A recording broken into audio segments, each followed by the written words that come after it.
Hi everybody, thank you Gaspar. Whoop.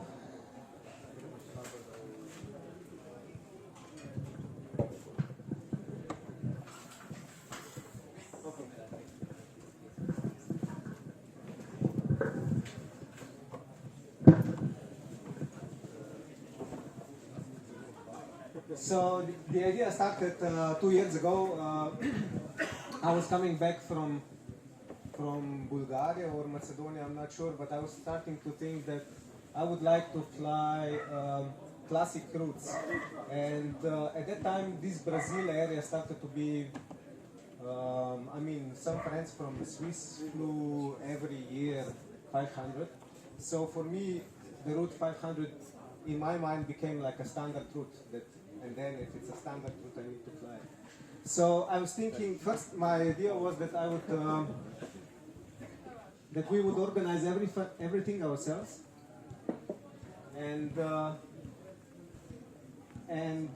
then everything fell apart, of course, because it's a lot of stuff that you need to organize. And then when I was driving home, Aaron actually called me and he said, there is one more place for Brazil, do you want to go? I said yes, of course, immediately. And when we were going there, we didn't know what to expect because we didn't know what to expect. So we felt in a way like beginners, or at least we didn't want to be looked like beginners, because, and then when we were driving there, we were all the time thinking, okay, we went through all the standard things. Where do you climb? How do you find on a flat land the thermal? And we were checking where the other guys were going, so we checked the classic routes, the classic directions, and we were looking on the map where the guys find the thermal, so we could start to imagine where we will also be finding thermals. Like, I had experience with South Africa, but it's quite different flying. When we came there, we wanted to get to know the area. So we wanted to know what is the first time that we can take off, so when we can start to climb and when we can start to stay in the air. So the first days we were trying super early, like 6 o'clock in the morning, and the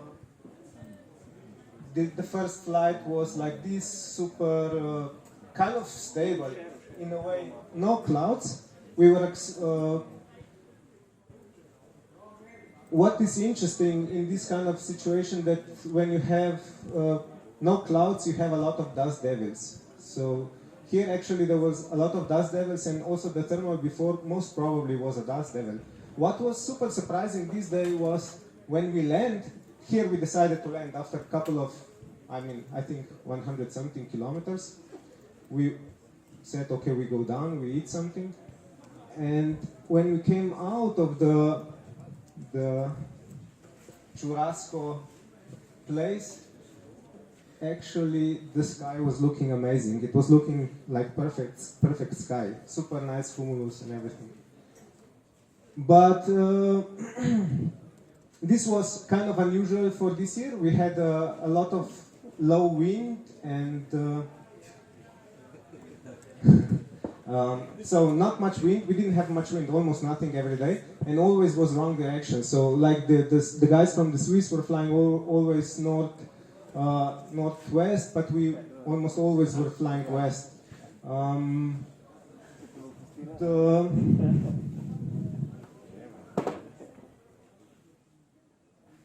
Yeah, let me put a bit higher this, because we are missing everything. So this was the day that we just wanted to see how early we can take off. The problem is not just that you can take off and stay in the air, but also the problem is then to stay up until 9 o'clock in the morning, because from 6 to 9 it's super easy to bomb. So you need to be really conservative until 9 o'clock. After that you can start to fly super fast.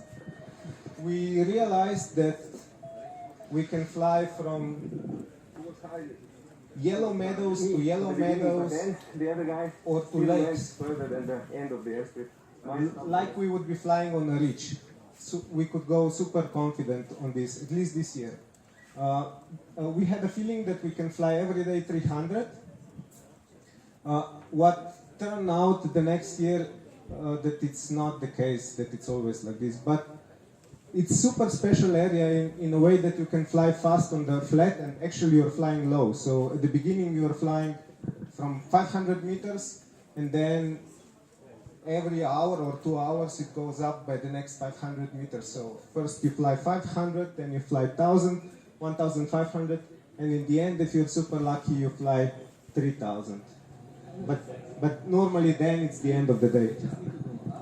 And then we need to go down to that moment. So here the idea was from Aaron that we just need to climb super high to jet stream. And then we can even wait for the earth to turn below us.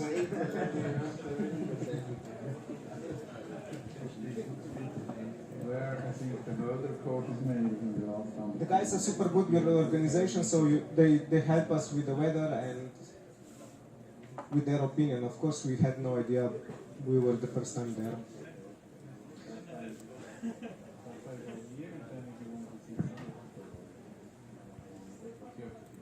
This was, I think, like third day. We were getting a bit anxious that we didn't fly almost anything now. So you see the route is completely different than normally what people fly. And the day was looking good, but we basically just bombed. First, it was me that I bombed a couple of kilometers away from the takeoff, and then Aaron. Possibile da record, nuvole, figata, e io sono per terra. A bit disappointing. He was really expecting a lot from the day. This is me after the second launch. Are you on the ground? I can't hear you. I'm in the air.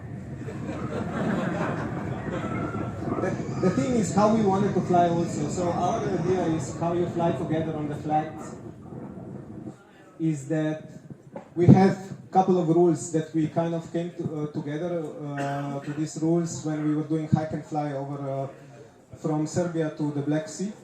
And we were basically flying without radio, and we needed a couple of rules that we could fly without even communicating together. So the first rule was that the higher one always, so the lower one always needs to make a decision. If you're flying together and there's two guys, the lower one can always go where he needs to decide, because the higher one can always go wherever he wants, but the lower one not necessarily. So the lower one always needs to make a decision, and then the higher one needs to go at the same moment. If he waits or lingers in some weak thermal, you will be lost forever. You will not fly together anymore. So this was the first rule. The lower one leads. The second rule was that the higher one, when the lower one goes, the higher one goes. And the third rule is that we help each other sometimes, that you go even down. So if somebody is stuck down, you go down and you climb together up. By following these rules, we can fly super good together. And on these kind of days, when you fly super far in Brazil, so if you fly further than 300, then you will not come back the same day. The retrieve will take one more day. So if one of us would just go, we would never fly again together again in this 14 days.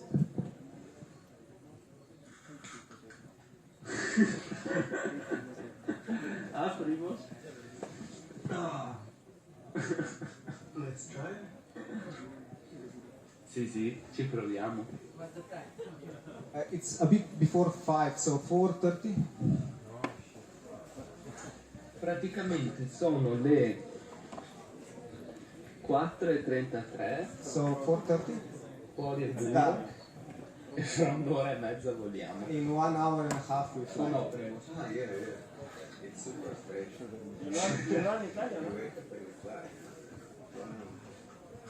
Yeah, it's super strange feeling because I didn't felt ready to fly in 1 hour. I wake up, fuck, I think this is I will fly now. the greatest. Yeah, I think so.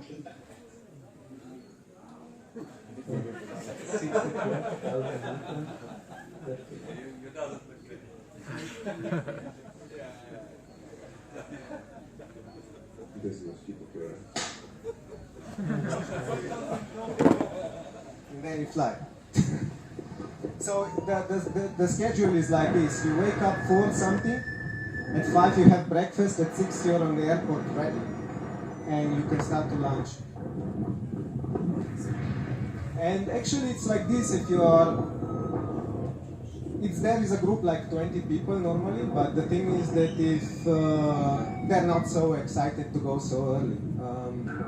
So there is we never had an issue with like line or anything like that.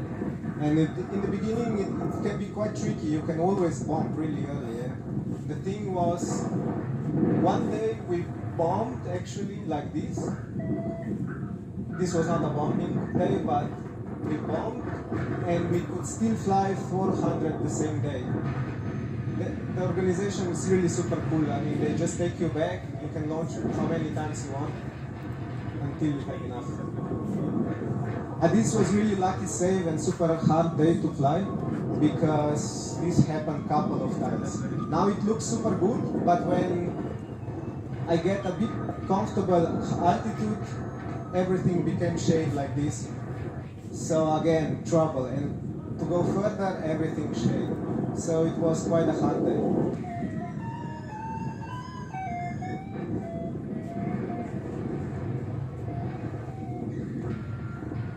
And now this is the comfortable feeling. I mean, now we are safe. And probably, I'm not sure about the timing now, but this must have been around now 9 o'clock. We had kind of the rule really, from 6 to 9, you need to survive, but after that you can go to the ground and climb again. The flying becomes super nice.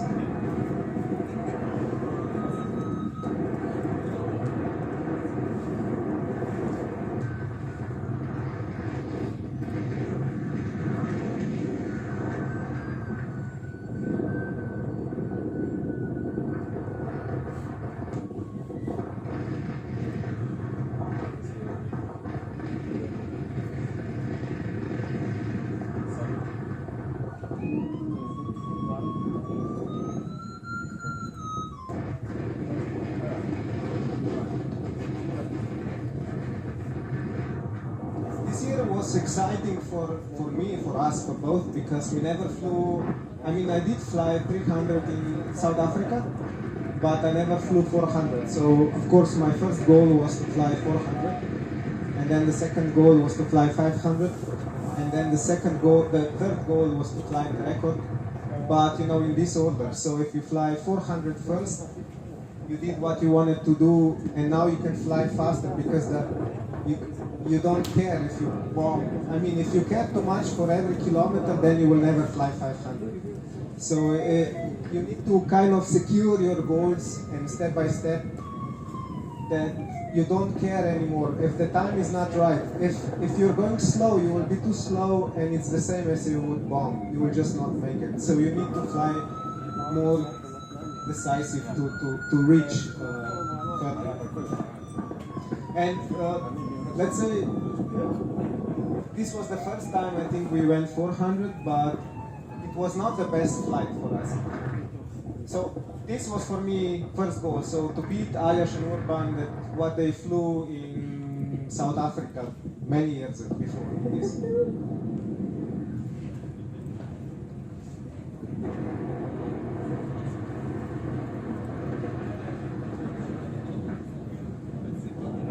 So now I don't care anymore.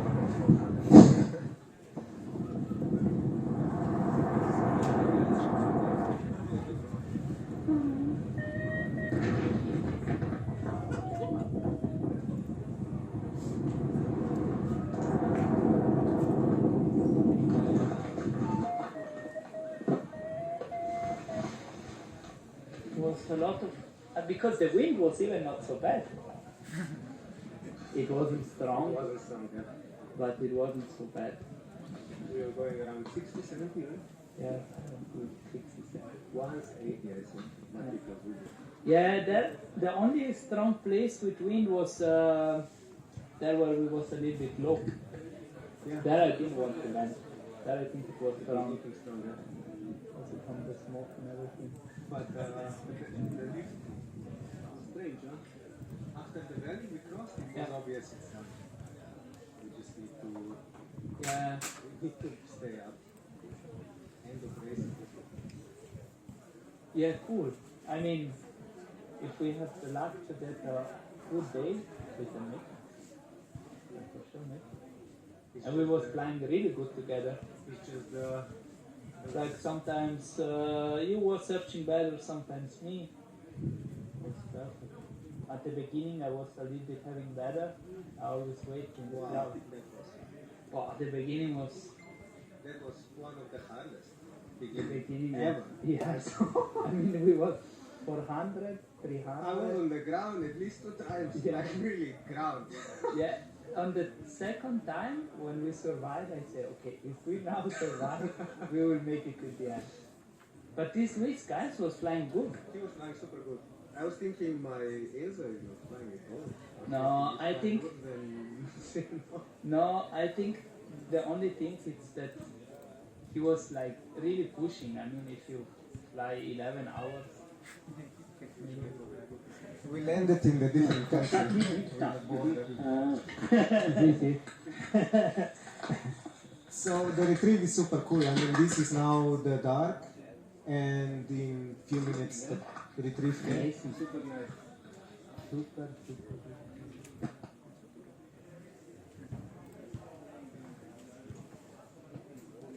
Yeah, so one flight was no wind, and we were flying like on a competition, and this is what I wanted to finish before that.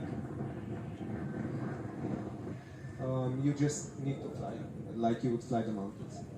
We had this question: Do you fly with full bar when you go so much with the wind? Finally, you fly the same, exactly the same if you would be flying in the mountains.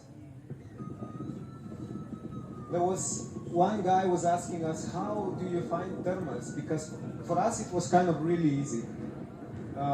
You just find the lakes and these yellow fields. And we said, yeah, you just fly the lakes and the yellow fields. And the guy didn't understand where. He said, what yellow? So we had kind of a joke then between us all the time, what yellow?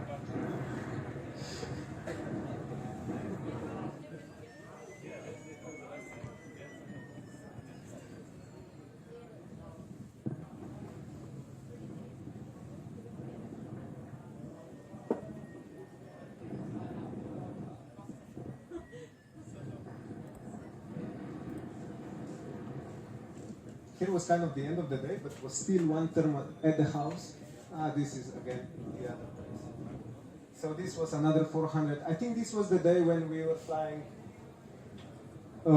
with no wind, basically.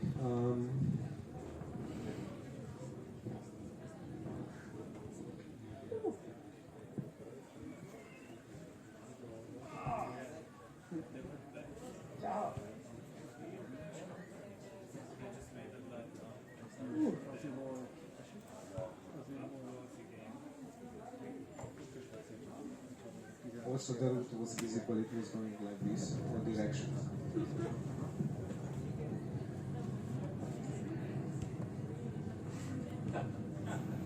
So this is the whole day like this.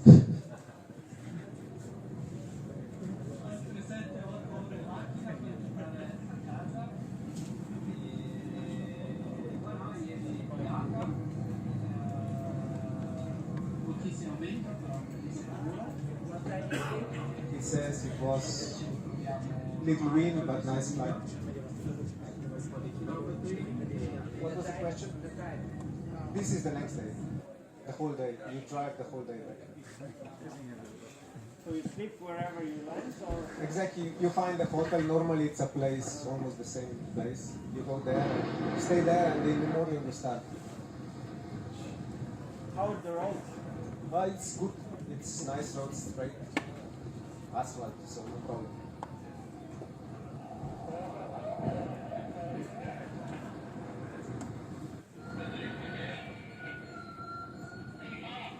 with the conditions, it didn't look like we can make the 500 that we wanted to do. And this was one of the days that was not going so bad. And we finally decide, with a bit of argument in the air, should we go down or not? Because our limit was 300, and 300 you need to make decision, you go down or not by the time. Because if you don't go down, it means you will lose one more day.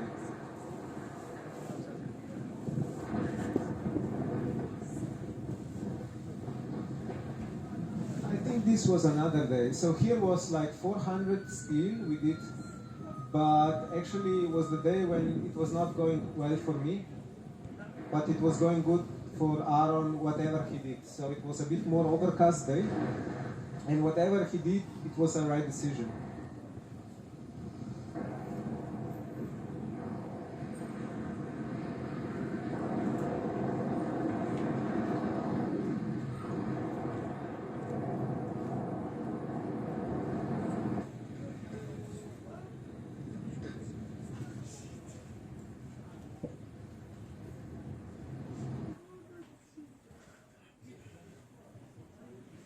Yeah, it's not. It's hard to recognize the end of the day. So when you do, let me just stop for a second. When you fly, you need to figure out. Okay, this is almost the last thermal or the last thermal. So you climb as much as you can, and then you glide for 30 or 40 Ks. I find it hard to recognize this last thermal, which is, I think, quite crucial, because to finish with the last 50 Ks, just gratis. So here was like, his alarm was ringing from 4 o'clock or 3 o'clock like 5 times already.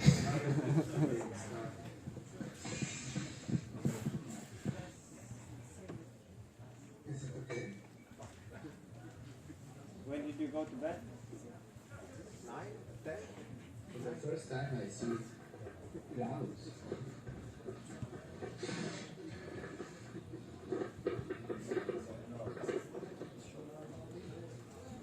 But just little cloud. And perfect day again. So for us it was really a magic place. This year for us was like magic place. It was not really world record conditions, but in our opinion you could fly 300 every day. And every day is good. It's just the question how much wind will be there. So this was the day when we went down, but we were a bit discussing, should we go down or not? So we need 45 average. Yeah, so if we will keep the same average, out of the 10 hours we have 470. 80. So then we need somewhere to speed up. I mean, we are still missing 30 kilometers for the 500 and basically 100 kilometers per world record. So I think with the 270 kilometers we are very gentle in a way to don't abort the flight. Mm-hmm. I mean, we are not thinking so big. Yeah, sure. We are not thinking big at all, actually. This was our cave. We called it the cave. 70 or 80 or 6, yeah, we'll be also happy. I mean, if today it's like this, It's like this. Yeah. it's like this. And to gamble on the very last day, it's a big gamble. But 1 o'clock to 70 kilometers. You enjoyed filming, huh? You And enjoyed filming. Let's say that on the 270, at 1 o'clock we see some super shade or super cirrus or whatever shit. Yeah. We can also abort, Yeah. because we know that if we are progressing even slower, we will just make it just above the 400. Mm-hmm. So This was really 2 days. There were 2 days left, and I think the last day we could not even do it, but we just didn't know yet. So we were thinking this is our really last chance, but it was actually the last chance. Because the last day they all just packed everything and we start to go. So here in the beginning there was Wagner Campos flying with us. He helped us a bit, and Aaron even wanted to push, because the guy was flying really aggressive in the beginning of the day. And Aaron said, we need to go, Wagner is going. I said, it's still like 7 o'clock. So we were going a bit more conservative. He went in the bushes. And we survived the 9 o'clock. But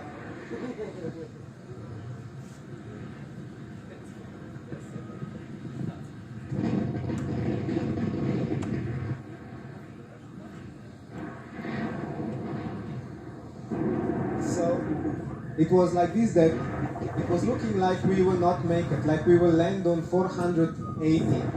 But then we saw this lake there, we are coming from that direction, the lake and this fire, and we are looking. We go in the fire, of course we go in the fire.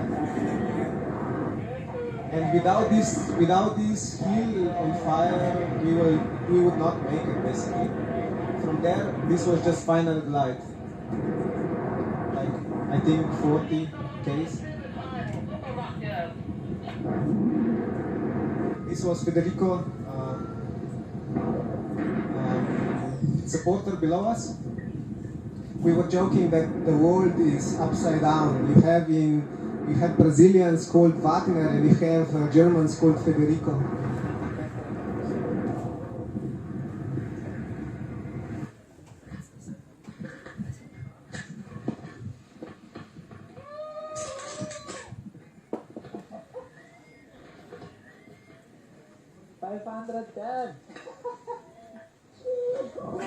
I think we could not believe that we made it. We did it. We are the sky, man. We said that if we fly 500, we will do the sky. So cool. Just a little bit better day. Of course, after you land, you're not happy anymore. You want to fly further.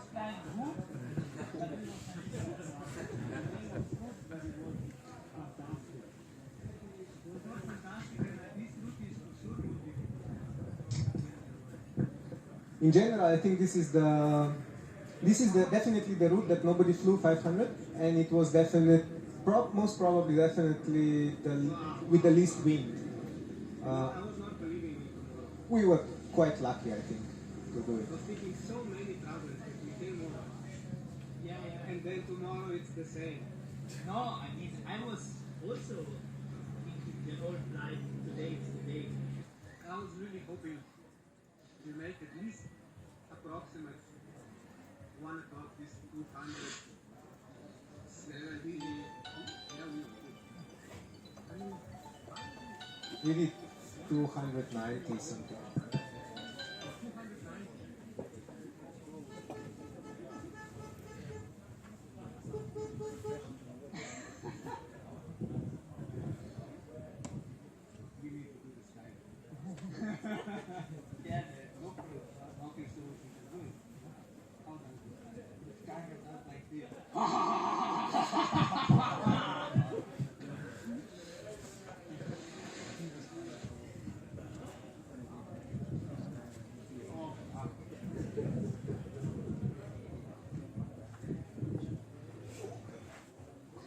And so this was the kind of good year for us. And then the next year was much more stable.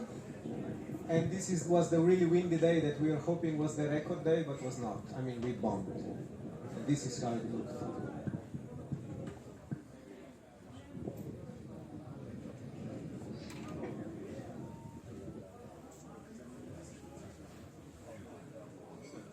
Are you going backwards here? No, the Cobra. But no, the winching goes Yeah, backwards. it was basically backwards. The guy stopped. Normally we were always winching until the end of the airstrip, but this day the guy stopped in the middle, you see, and we were going backwards and up all the time. And we were supposed to release at one altitude, but Aaron was not releasing, and as I actually not broke the line went out. So we let loose the line through the whole city. and then went 120 downwind. Porca troia, I mean we bombed like fucking torpedoes in like 30 k's away.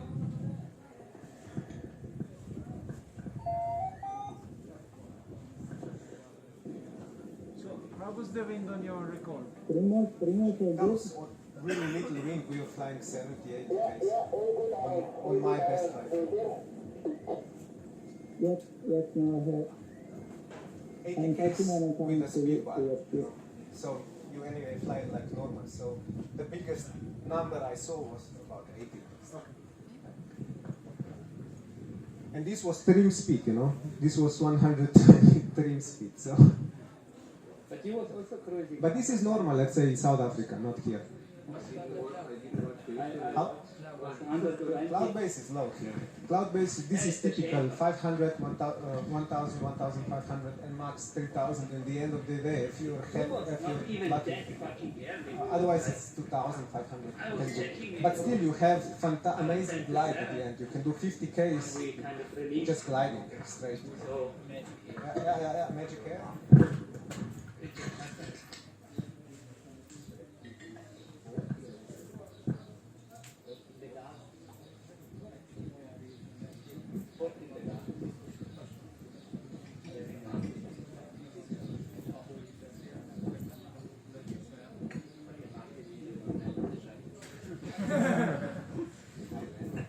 I landed basically.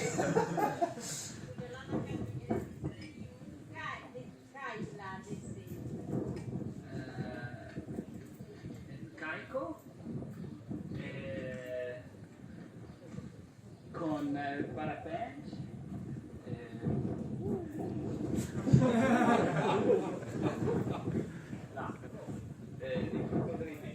With the crocodile.